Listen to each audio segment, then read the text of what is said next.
Hey everyone, welcome to another episode from Ampro Engineering. We have a new product from LDRC, and as I've said many times, really just the greatest quote I've ever seen here. It's brilliant.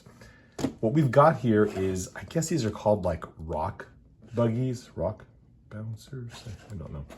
I've seen a lot of stuff from LDRC over the last few years, and the improvement I've seen on every subsequent revision is pretty impressive. I'm fairly certain this is the first of these kind of off-roaders that they're making.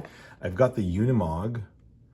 Nothing is jumping out here at the bottom so far. It comes in two colors. I think we have the green, or this lower one here. Let's open the box up.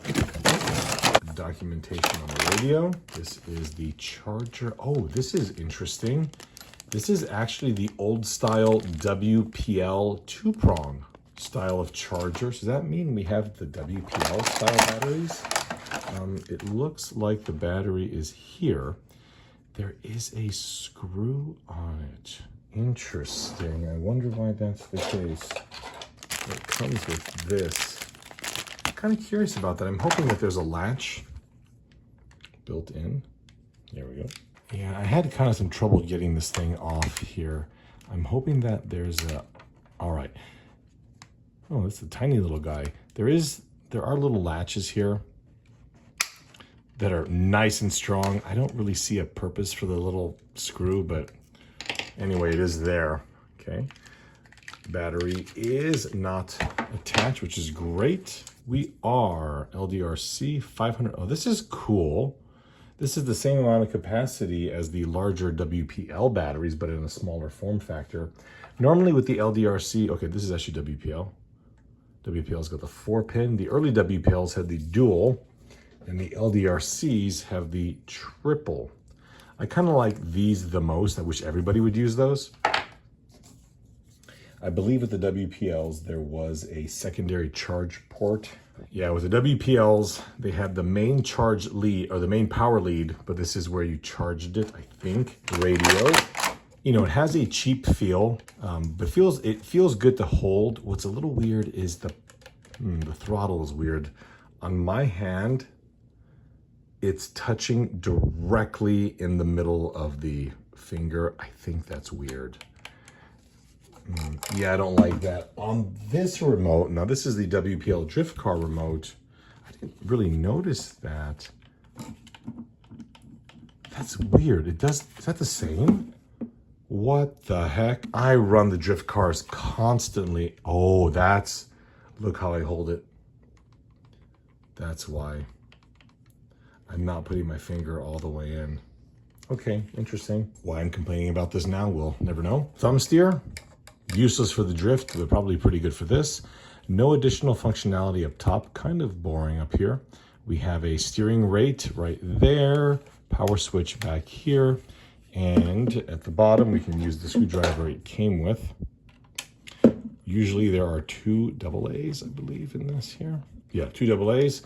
I do normally run rechargeable AA's.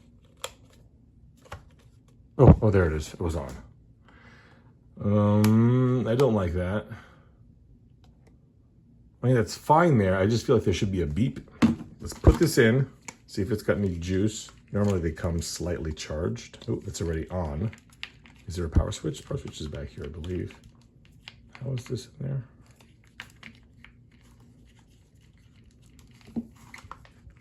Okay, right there. Switch is here in the back, on.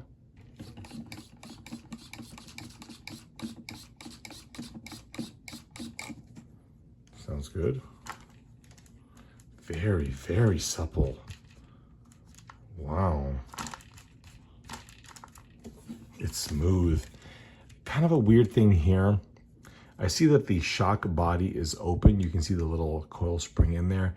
I just feel like that's gonna get full of sand. And if that's the case, we've lost our smoothness. This motor in here looks positively giant given the size of the car. The axles look very nice. You know, everything's plastic for the most part. Metal dog bones, metal drive cups. They are bushings, brass oil light bushings, which is great. Let's floor it. Reverse. Tires feel great. I feel like this tread pattern should be more aggressive, but for kind of a all-round vehicle, tires feel good. The body is Lexan sheets that's screwed on, and it's got this protective film. It does look like to peel the film off properly, you're gonna have to unscrew every screw. It sounds worse than it is. You probably just unscrew one, peel it, unscrew the second one, peel it, and you kind of do it little by little. Scale what? Oh my God. The driver's heads are on springs, which is actually kind of a cool idea. I feel like it's too small to be noticed here, but that's kind of cool. Do you have a simulated interior? Yeah, overall, it's pretty good looking. Maybe some pops of color, if maybe the cage or the, well, it's all just one piece. Maybe if the wheels were a different color. Let's try and drive it a bit. Oop.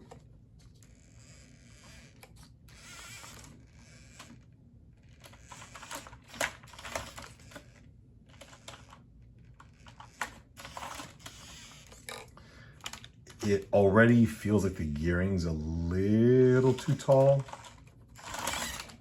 Yeah, we'll try driving it around outside, but it feels like to actually go real low speed.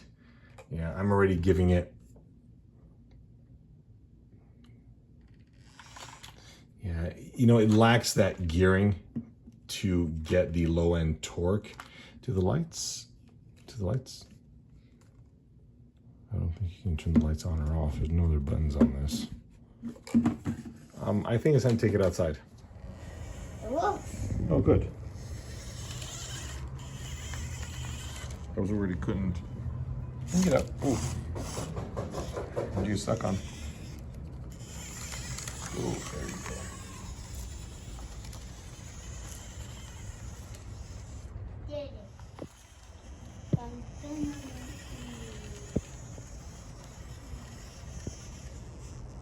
Oh. No, you're stuck. You back up. Back up. There you go.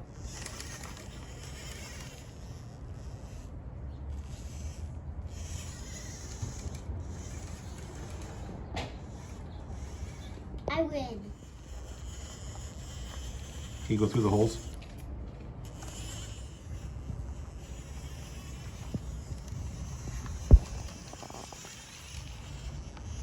And then now what?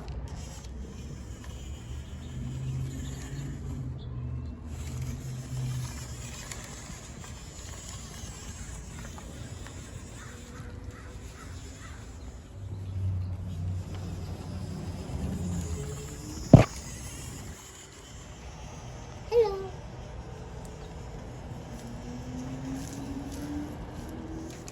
Oh, that's a close one. Beautiful.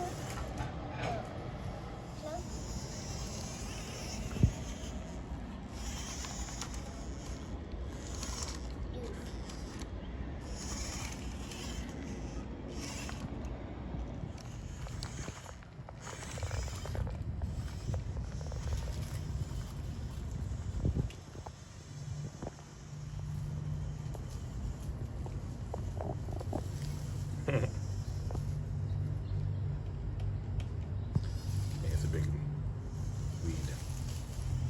There you go. No. Can I get down that? Oh, it did. Good job.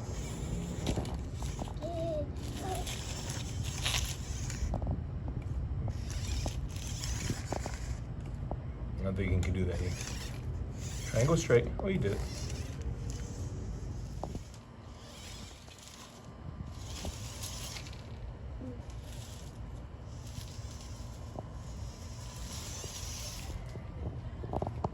Come on.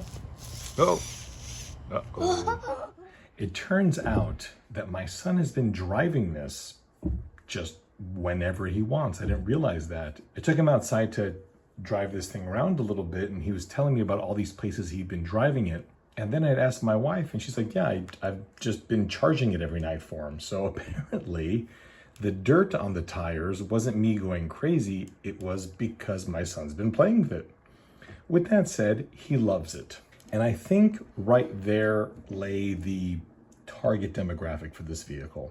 I've seen this thing as cheap as $35, and for $35, this thing is outstanding.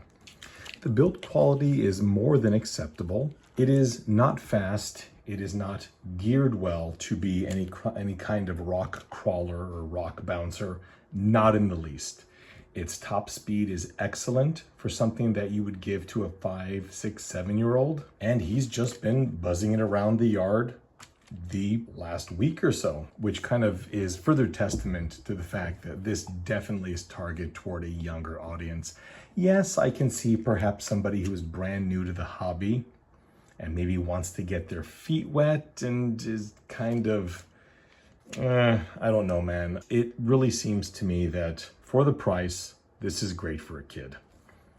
My son has gone through apparently 5 or 6 batteries. Again, this is based on how many times my wife has charged it. So if you are looking for something inexpensive, reliable, and a lot of fun for a younger one, this may be the vehicle for you. I would like to see some parts availability from LDRC. I am not certain of how to get replacement parts. It certainly is a vehicle that will allow you to repair it, but from my experience with LDRC, I've had difficulty getting replacement parts for their drift cars, and I'd be concerned that this would have the same issue. So with that said, I hope you found this video informative. Again, not a crawler, not a high-end rock bouncer, etc. Good, cheap toy for a little kid. Thank you all so much for watching, and we'll see you next time.